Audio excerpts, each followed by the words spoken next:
Hello everyone. सो सी रात के almost 3 बज चुके हैं। So I had to record this video day before yesterday and I did, but कुछ वॉल्यूम का इशू हुआ तो वो वीडियो डिस्कार्ड करनी पड़ी। So I am making this video again. Sorry for the delay, लेकिन आप लोगों को मजा आएगा इस वीडियो में। एथिक्स की अप्रोच क्लियर हो जाएगी और एक जो अल्टीमेट स्ट्रेटेजी होती है एथिक्स की वो आपके पास आ जाएगी। बिगिनर हो एथिक्स में या वेटरन हो, आई विल अश्योर यू कि आपके मार्क्स कैसे 120, 128, 130 तक पहुंच जाएंगे, बेर मिनिमम। ठीक है, और एक कंसिस्टेंसी की भी बात करूंगा मैं। चलो, so without wasting over time start करते हैं ना एथिक्स की वीडियो। लेट्स अंडरस्टैंड कि एथिक्स एक्चुअली है क्या। ठीक है, सबसे पहले मैं आप लोगों के साथ स्क्रीन शेयर करता हूं अपनी। फाइन। तो देखो यार, एथिक्स के लिए सबसे पहले ना हमें समझने की जरूरत होती है कि यार एथिक्स इज समथिंग दैट आपको हमेशा ध्यान में रखना है, हमेशा चीजों को समझने की कोशिश करनी है ना एथिक्स में। सो फर्स्ट थिंग फर्स्ट, देखो मैं आपसे बात करूंगा why am I right person to guide you in the ethics. तो बात करते हैं रिसेंट आए हुए रिजल्ट्स की। अभी मैंने यहाँ पे 3 मार्कशीट्स लगा रखी हैं। यू कैन सी दैट पहली मार्कशीट इट बिलोंग्स टू गुरकवल। ठीक है, 353 रैंक आया है इसका इस बार। बट एथिक्स में स्कोर 124, और लास्ट ईयर भी इनका 120 प्लस मार्क्स था। ठीक है। मार्गी शाह, मार्गी का नाम आप सबको पता होगा, रैंक 4 है। शी अगेन स्कोर्ड, अगर आप एथिक्स में देखो, 128 मार्क्स। ठीक है। देन हम बात करते हैं अंकित अग्रवाल की। अगेन 267 रैंक है, लास्ट ईयर इनका रैंक 297 था। नाउ अगेन एथिक्स में मार्क्स 128। इनके अलावा मेरे बहुत सारे ऐसे टॉपर स्टूडेंट्स थे ऑलमोस्ट जिनका स्कोर 120, 125, 128, एंड एक स्टूडेंट का स्कोर तो 130s में भी रहा है, बट अनफॉर्चुनेटली उसका फाइनल लिस्ट पे नाम नहीं आया। तो ये 3 स्क्रीनशॉट्स इसलिए लगाए हैं।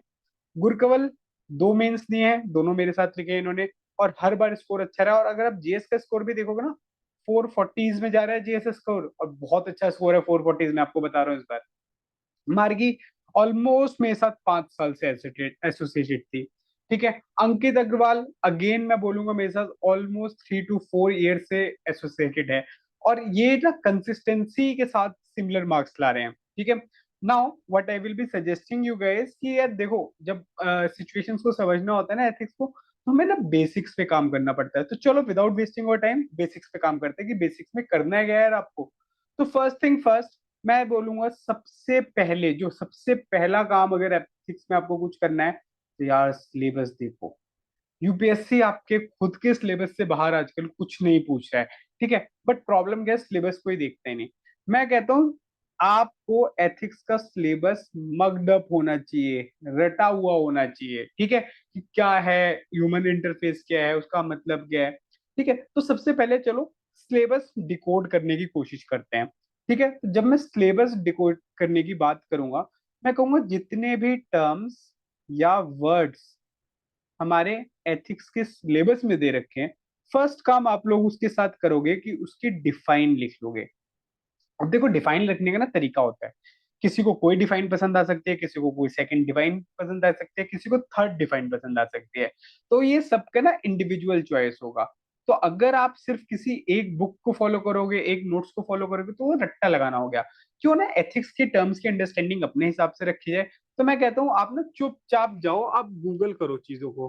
ठीक है, और गूगल करने के बाद चीजों को, जो सपोज आपने 3 से 4 डिफाइन आइडेंटिफाई की, जिसमें जो आपको सबसे इजी लगे वो आपकी डिफाइन है, वो आप उसको एक्सप्लेन कर सकते हो, तो आप भरोसा करो उस एक डिफाइन पे, पहली चीज। इसके बाद सिलेबस में जितने भी टर्म्स दे रखे हैं ना, उसके लिए एग्जाम्पल्स ढूंढो। अभी नहीं ढूंढोगे तो मेंस के टाइम पे ढूंढना पड़ेगा, और वो टाइम वेस्ट होता है। मैंने अपने हर स्टूडेंट को ये काम करवा रखा है कि भाई हर टर्म के लिए एक स्पेसिफिक एग्जाम्पल होगा, और don't rely on market material. मैं भी आपको कुछ एग्जाम्पल्स की बुकलेट दे दूंगा, तो यार वो यूनिक थोड़ी रहेंगे। अगर मैंने बोला कि यार 110 एग्जाम्पल मैं अपने टेलीग्राम चैनल पे डाल देता हूँ, भाई ये 110 एग्जाम्पल मैंने सबके लिए डाले हैं। तो either I will teach students यार ये 110 एग्जाम्पल्स मैंने किए कैसे, बनाए कैसे, या मैंने 110 एग्जाम्पल जो मैंने आपको डाले हैं इसके अलावा आप कैसे सोच सकते हो, या तो मैं आपकी कैपेसिटी बिल्डिंग करूँ। वरना ये 110 एग्जाम्पल हर कोई डालेगा ना, बेयर मिनिमम आपकी यूनिकनेस कहाँ रही। आपको खुद काम करना है इसके ऊपर। तो मैं क्या कहता हूँ, 2 टाइप के एग्जाम्पल्स सोचे जाएं। फर्स्ट, हर टर्म के लिए एक बिग एग्जाम्पल। That is बड़ा example we talking about. Second one I will be talking about small example. अब बिग लॉन्ग उनकी लेंथ से नहीं है. बिग एग्जाम्पल मतलब सपोज गांधी जी, स्वामी विवेकानंद, बड़े बड़े नाम, ठीक है, बड़े बड़े नाम. जब मैं बात करता हूँ स्मॉल एग्जाम्पल्स की, छोटे छोटे, for example a police man on the patrolling notices a young girl, और उसने ऑफर किया मैं आपको घर तक छोड़ देता हूँ. पुलिस में उनकी ड्यूटी नहीं है वो, लेकिन आउट ऑफ कर्टसी उसने किया. या suppose a police man helping a old lady to cross the road. अब उसकी ड्यूटी थोड़ी है, क्यारे में थोड़ी दिया हुआ है कि रिस्पॉन्सिबल एरिया थोड़ी है उसका, ठीक है, तो उसका क्यारे नहीं है वो, बट वो कर रहा है. तो क्या पता वो डेडिकेशन टुवर्ड्स सर्विस हो, या पब्लिक सर्विस कमिटमेंट दिखा रहा है वो अपनी. तो आपको बेसिकली हर वर्ड के लिए कम से कम दो एग्जाम्पल तैयार कर लेने हैं. इस प्रोसेस के बाद आप अगर एथिक्स को पढ़ना शुरू करेंगे तो नो डाउट ओवर इट, आपका अपना खुद का केस स्ट्रांग होता चलेगा. ठीक है, केस स्ट्रांग होता चलेगा. तो फर्स्ट थिंग क्या किया हमने, यूज ऑफ फ्लेवर्स. तो हमें क्या करना है, सारे कीवर्ड्स समझ लेने हैं, उसकी डिफाइन लिख लेनी है, जो इजीएस्ट हो वो लिख लेनी है, उसके अलावा दो दो एग्जाम्पल. ठीक है. स्मॉल एग्जाम्पल जनरली मैं प्रेफर करूंगा कि रियल लाइफ वाले उठ जाए तो बेटर है. ठीक है. For example a teacher is there, class खत्म होने के बाद वो जो आप पकड़ लेते हो ना 15-20 मिनट बाहर, वो है मेंटरशिप उस टीचर की. ठीक है. तो you can not say that वो टीचर मेंटरशिप नहीं दे रहा, वो टीचर वो वही है जो आपको मेंटरशिप भी दे रहा है. ठीक है. Then use of PYQs. देखो ये एक ऐसी कड़ी है, जब आप जिसको समझ गए ना तो क्लियर हो जाएगा सब कुछ. अब पता है पीवाईक्यूज में आपको क्या देखने को मिलेगा, कि देयर आर इंटर लिंकेजेस. ठीक है. इंटर लिंकेजेस क्या करेगा, वो इंटीग्रिटी को मे बी कॉर्पोरेट गवर्नेंस के साथ जोड़ देगा. ठीक है. इंटीग्रिटी को कॉर्पोरेट गवर्नेंस के साथ, हो सकता है कि एटीट्यूड को सिटीजन चार्टर से लिंक कर देगा यूपीएससी. अब इन एनी केस जो आपको टीचर्स मेंटोर्स जो आपको नोट्स पढ़ाते हैं, तो उसमें नोट्स में क्या होगा, वो टॉपिक वाइज होगा, एटीट्यूड अलग होगा, सिटीजन चार्टर अलग होगा. और अब हम इतनी ज्यादा इंटरलिंकेजेस करने लगे तो चीजें भी सही नहीं होंगी. तो या तो टीचर लेक्चर्स में आपको इंटरलिंकेज करना सिखा दे, it's not about being in the notes, करना सिखा दे, या आपको स्पेसिफिकली पीवाईक्यू के पॉइंटर फॉर्मेट्स बना ले हैं. मैंने पिछली वीडियो में बताया था पीवाईक्यू के पॉइंटर फॉर्मेट कैसे बनाने हैं, बताया था ना, जो 2025 का बनाया था पोस्ट प्रीलिम्स फेलियर की, क्या करना है क्या नहीं करना. तो आप पीवाईक्यूज जब करेंगे तो आपके एक तो नोट्स एनरिच होते रहेंगे. सपोज कि आपके जो क्लास नोट्स हैं, किसी टीचर के नोट्स हैं, उसमें वो पर्टिकुलर टॉपिक नहीं है जो पीवाईक्यू में पूछा गया है, तो पीवाईक्यू पॉइंटर फॉर्मेट जो आपने बनाया वो आपके नोट्स बन गए ना, तो क्यों परेशान होना. तो पीवाईक्यूज पे आप काम करते रहेंगे साथ के साथ. ठीक है. ठीक है. ओके. चलो. नाउ पीवाईक्यू के बाद जो हमारी बात आई, यूज ऑफ एग्जाम्पल्स. जैसे मैंने बताया how to make it unique. एक तो वो हो गया कि आपने यूनिक एग्जाम्पल बनाए, एक बड़ा एक छोटा, इट्स फाइन. क्या यूनिक एग्जाम्पल्स को और बेटर किया जा सकता है, मैं कहूंगा यस, न्यूज़पेपर्स. ठीक है. न्यूज़पेपर से एग्जाम्पल निकालो. फॉर एग्जाम्पल अगर आपने मेरी कुछ वीडियोस देखी हो, तो वहां पे मैंने बात की है ना कि कैसे मैंने टर्की वाले इशू को हमने बताया कि कैसे हमारे लोग अजरबैजान अब घूमने जा रहे, मेक माई ट्रिप कैंसिल कर रही थी अपनी फ्लाइट वगैरह. तो कैसे हम एक एथिकली नेशन की तरह रिस्पॉन्ड किए ऑपरेशन सिंदूर के बाद, जो हमारे एनिमी कंट्री को साथ देने वाले नेशन थे. ठीक है. एट द सेम टाइम अगर आप इमरजेंसी आज के पेपर में पढ़ो, तो इमरजेंसी देखो कहाँ कहाँ ला सकते हो. इमरजेंसी में कर्टेल हुई प्रेस प्रेस फ्रीडम, तो इसका मतलब ट्रांसपेरेंसी कम हुई. इसका मतलब क्या हुआ, आपकी सरकार की कोई इंटीग्रिटी नहीं रही, क्योंकि डेमोक्रेटिक प्रिंसिपल्स कमजोर कर दिए उसने. तो एटलीस्ट ये चीजें लिख कर सकते हो आप, तो करो. तो यूनिक एग्जांपल्स के लिए आपको एक एक्सरसाइज करनी पड़ेगी कि न्यूज़पेपर से डायरेक्ट लिंक करो. अब देखो मेरे पास एक न्यूज़पेपर खुला हुआ है साथ के साथ, आज का 24 का. ठीक है. तो चलो मैं स्टार्ट करता हूँ. क्या कोई ऐसी चीज है जो हम लिंक कर सकते हैं, Asia warming nearly twice the global average. क्या मैं इसको लिंक कर सकता हूँ सस्टेनेबिलिटी के साथ. सस्टेनेबिलिटी किसी के लिए कीवर्ड बन सकता है. यस. एनवायरमेंटल एथिक्स में आ सकता है. तो मैं वहां पे शायद एशिया वार्मिंग, ठीक है, इंडिया मतलब world have to be responsive towards the Asian warming to uphold the sustainability principle, sustainability as the common principle. ऐसे भी लिंक कर सकता हूँ. और देखो और कुछ अगर मिल जाए, तो अभी मैंने देखा India receives Bloomberg Philanthropies award for global tobacco control. तो ग्लोबल टोबैको कंट्रोल में इंडिया ने लीडरशिप दिखाई है. लीडरशिप में क्या होता है, लीड बाय एग्जांपल.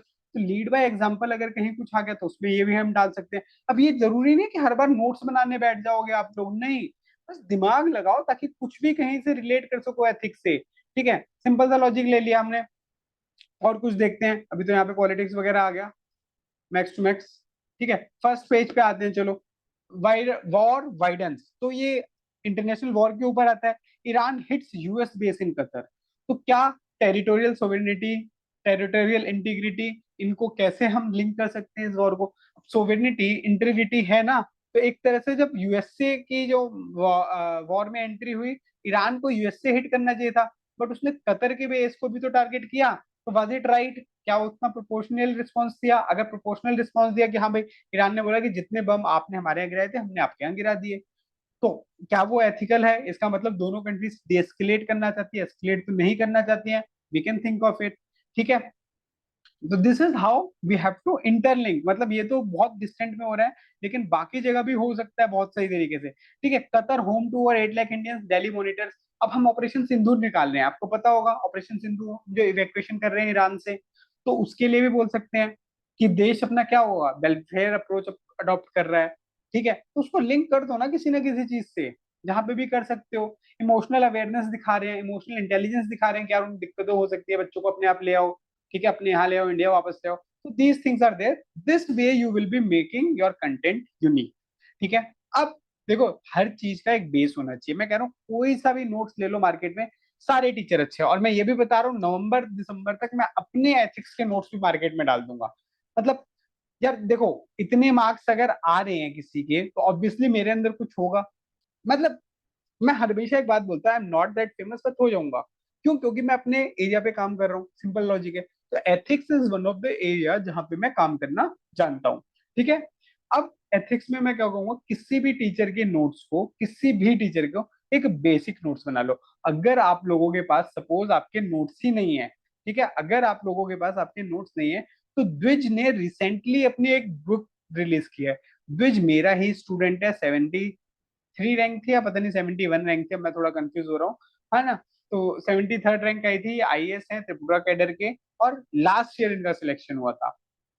ठीक है, तो लास्ट ईयर वाले बैच में इनका सिलेक्शन हुआ था। तो what I will B suggesting over here कि द्विज को आप कर सकते हो। ठीक है, Dwij I guess last to last year वाले में सिलेक्ट हुआ था, sorry last to last year वाले में सिलेक्ट हुआ था, हाँ। ठीक है, तो द्विज की बुक आई है, इसमें द्विज है, असद है उसका फ्रेंड, एंड सुब्रतोष। सुब्रतोष भी मेरा बहुत पुराना स्टूडेंट रहा है। ठीक है, we have been associated from last 2-3 years. तो आप इनकी बुक्स को फॉलो कर सकते हैं। इस बुक के कंटेंट को ना मैंने अपनी क्लासेस में भी यूज किया, मैंने खुद के लिए भी यूज किया है। तो जब ये बुक रॉ फॉर्मेट में थी ना, तो सुब्रतोष ने, द्विज ने मुझे एक बार अपने नोट्स भेजे थे, तो मैंने खुद फॉलो किया है। तो मैं बता रहा हूँ, अगर आपके पास नोट्स नहीं है, किसी अच्छी बुक पे रिलाई करने हो, तो ये बुक आप परचेज कर सकते हो। ये वैल्यू फॉर मनी होगी, कोई प्रमोशन नहीं है, लेकिन हाँ मेरे स्टूडेंट हैं, तो मैं उनकी गारंटी ऑथेंटिसिटी की ले सकता हूँ कि यार उन्होंने एफर्ट डाले हैं।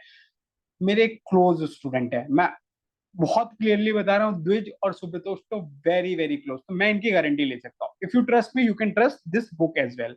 ठीक है, लास्ट काम होता है वैल्यू एनरिचमेंट का। देखो, वैल्यू एनरिचमेंट का मैंने आपसे वीडियो में भी बताया था। वैल्यू एनरिचमेंट का सीन क्या रहता है? Toppers copy. ठीक है, टॉपर्स कॉपी के साथ आप फोकस करेंगे मॉडल आंसर्स। तो मॉडल आंसर में किसी भी इंस्टीट्यूट का पढ़ लीजिए, वहां से कीवर्ड्स निकाल लीजिए। तो ethics is more about the keywords. तो इस तरीके से आप अपने एथिक्स की शुरुआत करेंगे। जो स्टार्टिंग में मैंने सिलेबस और टर्म्स वर्ड्स डिफाइन, ये आपका बेस बना देगा। ठीक है, फिर आने वाले टाइम में मैं पीवाईक्यूज के साथ कुछ क्वेश्चन आंसर्स की अप्रोच आपके साथ शेयर कर दूंगा कि भाई कैसे क्या करते हैं। ठीक है, बट एक ब्रीफ मैं आपको बता देता हूं। तो देखो, एथिक्स में दो टाइप के क्वेश्चन आते हैं, एक तो थ्योरी, दूसरा केस स्टडी। केस स्टडी के लिए मैं एक स्पेसिफिक सेशन लूंगा, मैं आपको उसमें बता दूंगा। थ्योरी के क्वेश्चंस में भी कई तरह के क्वेश्चंस है। ठीक है, अब अगर आप थ्योरी के क्वेश्चंस में देखोगे, तो क्या होता है थ्योरी के क्वेश्चंस में? थ्योरी के क्वेश्चंस में बेसिकली हमारा जो सीन होता है, उसमें दो टाइप के क्वेश्चन है। एक जनरल, किसी वैल्यू पे आ गया, ठीक है। सेकंड, वैल्यू वगैरह छोड़िए, हो सकता है कि वो कोई कोटेशन पूछ ले।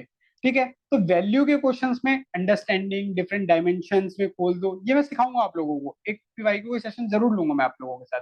ठीक है, बट जो कोटेशन बेस्ड होते हैं उसमें आपकी अंडरस्टैंडिंग क्या है कोटेशन की, वो क्लियर करना बहुत ज्यादा जरूरी है। अगर वही चीज क्लियर नहीं हुई तो मतलब कुछ तो गड़बड़ घोटाला चल रहा है। ठीक है, तो what I will B suggesting you guys कि वहां पे थोड़ा अंडरस्टैंडिंग के ऊपर बात करेंगे। देन हम उसके बाद करेंगे कि कोट की रेलेवेंस क्या है, आपने क्या समझा, क्या प्रेजेंट वर्ड में कोई रेलेवेंस है, क्या फ्यूचर में कुछ रेलेवेंस है, या पास्ट में कुछ रेलेवेंस रही है, इस एरियाज पे आप बात करोगे एथिक्स में। ठीक है, और फिर अगेन डायमेंशंस खोलनी है, डायमेंशंस पॉलिटी खोल दी, इकोनॉमी खोल दी, एनवायरमेंटल खोल दी, इंटरनेशनल रिलेशन खोल दी। बस वो यूनिडायरेक्शनल एथिक्स के आंसर रखने पे मार्क्स नहीं मिलता, किसी एक पॉइंट को पकड़ के जब एक्सप्लेन करते रहोगे मार्क्स नहीं मिलेगा, उसी कोटेशन को एक्सप्लेन करते रहोगे नहीं मार्क्स मिलेगा। एक्सप्लेन करने से ज्यादा उसके अंडरस्टैंडिंग पे ध्यान दो। For example there is a quotation जहाँ पे आप बोल देते हो where there is a will there is a way, तो अब ये मत बताओ कि वे होगा या नहीं होगा, तो वो बताओ कि जहाँ पे विल पावर होती है वहां पे वो कोशिश करता है, ट्राई करता है, ट्राई करने के बाद रिजल्ट आता है नहीं आता है, लॉन्गर टर्म में रिजल्ट आता है, लेकिन वो जो ट्राई करने की वजह से उसमें एटीट्यूड आता है कि वे फाइंड आउट कर लेना है, तो हो सकता है कि थोड़ा टाइम लगे लेकिन वे फाउंड आउट कर लेगा। तो इस तरीके से उसको अंडरस्टैंडिंग बतानी है थ्रू एग्जाम्पल्स। ठीक है, तो ethics is about the keywords and examples, ये एक छोटी सी अप्रोच आपको ध्यान में रखना है। बाकी सब अगर भूल भी गए तो सब चलेगा, ठीक है, उसके लिए बिल्कुल परेशान होने की जरूरत नहीं है। तो this is the thing that I wanted to share with you. बाकी धीरे धीरे we will be also starting the things.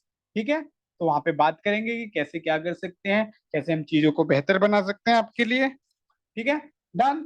चलो, ये वीडियो आप लोगों को कल शाम तक मिल जाएगी, मतलब जब ये मिलेगी शाम हुई होगी मोस्ट लाइकली। ठीक है, तब तक के लिए all the best, take care, bye bye. और ग्रुप में ना टारगेट्स मैंने दिए हैं, उसका फॉलो अप मांग रहा हूँ तो दे दो, ये सिर्फ वीडियो मत देखो। मैं आपको बता रहा हूँ एक अकाउंटेबिलिटी मैकेनिज्म बहुत जरूरी है। मैं बात नहीं करता उन लोगों से जो मेरे एफर्ट्स को अपने एफर्ट से कम्प्लीमेंट नहीं करते। तो कल को आप बोलोगे सर मेंटरशिप सेशन ले लो, ये कर लो वो कर लो, मुश्किल हो जाएगा मेरे लिए। ठीक है, बट अगर आप लोग एफर्ट डाल रहे हो तो मैं अपनी साइड से एफर्ट डालने की कोशिश करूंगा, क्योंकि मुझे पता है कि मेंटरशिप लिमिटेड होती है, गाइडेंस कोई भी है यार, वीडियो डाल रहा हूँ खूब देखो, कमेंट करो, लाइक करो, डिसलाइक करो, इट्स योर थिंग।